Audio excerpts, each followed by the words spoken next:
Audio is what makes the viewers feel immersed in the film. Great visuals can grab attention, but good audio is what actually pulls your viewers into the scene. And by using correct sound design, you can truly bring your film to life. A lot of people get trapped in the loop of perfecting visuals, lighting and color grading, but they forget one key element, and that is audio, which in my opinion deserves the same level of attention. Just like visuals create atmosphere, sound creates emotional depth and realism. And now you might be thinking, how should you start sound design for your videos? For this video, I'll be dividing sound design into 3 layers. Layer 1 will hold a voiceover or narration track, which are usually the main storytelling element. Whether it's someone speaking on the camera or a dialogue track, it has to be clear and understandable throughout the edit. If the background music is too loud and the voiceover becomes hard to understand, that's a sure way of losing the audience instantly. Trust me, you don't want to do that. Underneath the layer 1, which will include a voiceover or dialogue track, we'll start implementing the layer 2, which will include our background music. Music is one of those things that can make or break your film. Having the wrong kind of music can literally ruin your shots, but the correct music can help you dramatically in setting the tone, pacing and overall energy of the final piece. So much so that in every single video of mine, even before writing the script, I start by choosing the background music first. It can even influence how I shoot, move the camera or edit the film later on. After adding layer 1 and layer 2, we can then move to the final and the most important layer, layer 3, which I like to call the layered sound design. And why I called it layered sound design, I'll explain that later in the video. The most important element of this layer is the ambient sounds. And think of ambient sounds as what the environment you're shooting it might actually sound like. Ambience is the layer of background sound that makes an environment feel believable.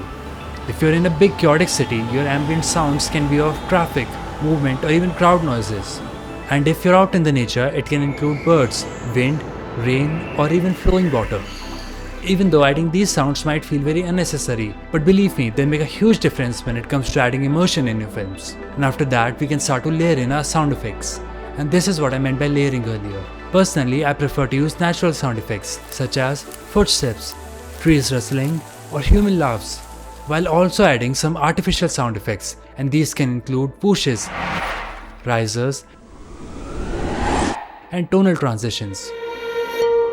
I personally use them quite often. For example, a whoosh can be used to make an abrupt cut feel much more natural, while a riser can be used to build tension. And these kind of sound effects allows the film to feel so much more dynamic in terms of audio. And while doing sound design, especially for beginners, I know it's very tempting to put a lot of sounds over every clip, but you have to remember that something that's just as important as adding sounds is knowing when to remove them. Understanding when to use fast, energetic sound effects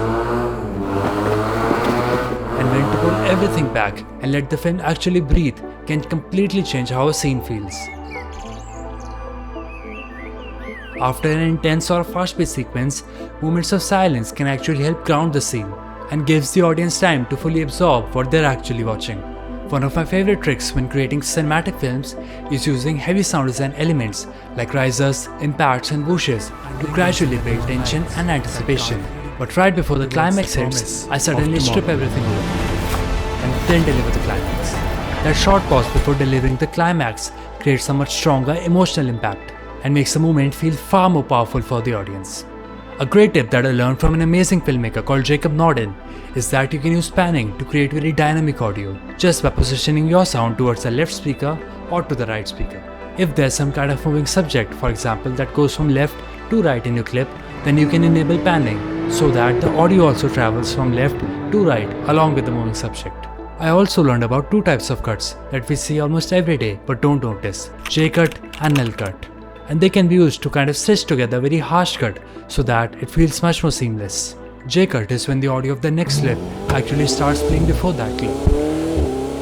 Already listening to the audio of the next clip creates a feeling of anticipation, and you can do that by placing the audio just a little bit before the actual cut happens. An L-cut is when you allow the audio of the previous clip to run a little bit longer alongside the next clip. These 2 cuts are an amazing way to make your film flow better and prevent any awkward cuts, even if you're transitioning into a completely different scene. Another essential tool is an equalizer. When you're layering background music along with sound effects together, your voiceover can sometimes start to get buried in the mix. A simple way to fix this is by using an EQ to slightly boost the frequencies of where your voice naturally sits. while also simultaneously reducing the same frequencies in the background music. This helps the voiceover cut through the mix more clearly, and you can even use EQ in very different creative manners. For example, you can use it to create a low-pass filter, where it feels like you're talking on a telephone. Or even you can make the audio feel like it's underwater by removing the higher frequencies. And if you have explored any kind of video editing software, whether it's DaVinci or Premiere Pro, you might have come across an effect called reverb. And what is reverb, you may ask? Reverb is an effect that lets you do this.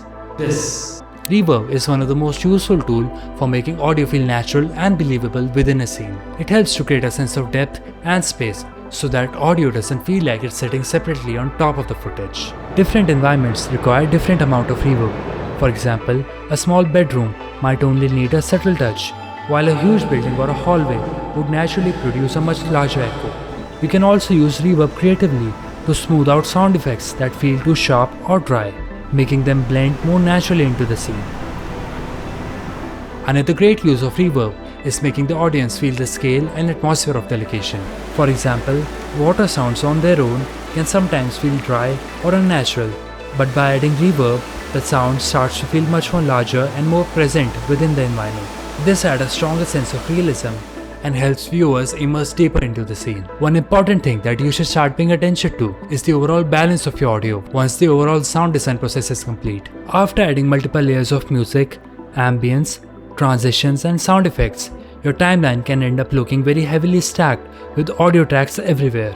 And while it's tempting to finish the project then and there, you should always make sure your original voiceover still remains clear and easy to understand. Sound effects are meant to enhance the actual viewing experience and not overpower the actual storytelling. They should support the voice subtly in the background instead of competing with it. To achieve this, make sure there's enough volume separation between your dialogue and the rest of the mix.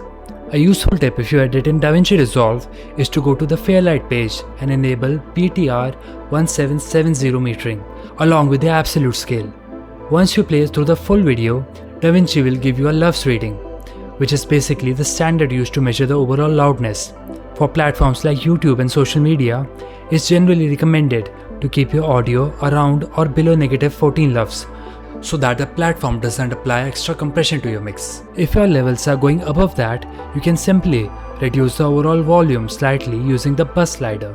Sound design is one of the biggest things that separates a decent video from the one that feels truly cinematic and immersive. And yeah, when you look at professional editing timelines filled with layers of audio tracks, sound effects and voiceovers, it can feel a bit overwhelming. But the good thing about sound design is that there aren't any strict rules. A lot of it comes down to creativity and experimentation. Even adding a few well-placed layers of ambience or sound effects can completely transform your scene. A lot of people focus entirely on visuals, but audio also plays a very important part in making your film feel immersive and real. And once you start noticing good sound design in films and videos, you will realize how much impact it has on storytelling. Hopefully this video gave you a better understanding of how powerful sound design can be, and maybe even inspired you to experiment with different sound effects in your video too. Thanks for watching, and I'll see you in my next one.